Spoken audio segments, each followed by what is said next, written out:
Drugs తరలింపు వ్యవహారంలో police department కు చెందిన కొంతమంది అధికారుల పాత్ర కూడా ఉందని అన్నారు ఏపీ డీజీపీ సాంబశివరావు.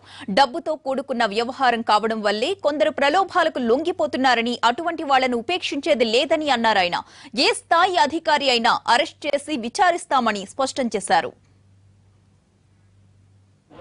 మొన్న కాకినాడలో కూడా జస్ట్ ఒక in the name of tablets లాగా అమ్మడం, సో ఈ మధ్యన హైదరాబాద్లో కెల్విన్ గ్యాంగ్ అంటాం, ఇవన్నీ కూడా చూస్తుంటే ఏంటంటే ఒక పరిధి దాటిపోయి ఇది విస్తరించింది. దాన్ని ఎటువంటి పరిస్థితులు ఆపాల్సిన అవసరం ఉంది. మీడియా సహకారం కూడా కావాలి.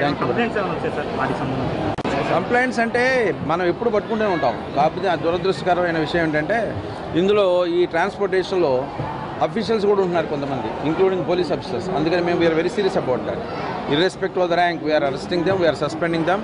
మా వైపు కంచే చేయడం వేయకూడదు కాబట్టి చాలా జాగ్రత్తగా ఉండాలి. ఇది కొంచెం అంటే లాట్ ఆఫ్ మనీతో కూడుకున్న విషయం కాబట్టి కొంత ప్రలోభాలకు లొంగిపోతారు. కానీ otherwise our job is to see that this menace is control.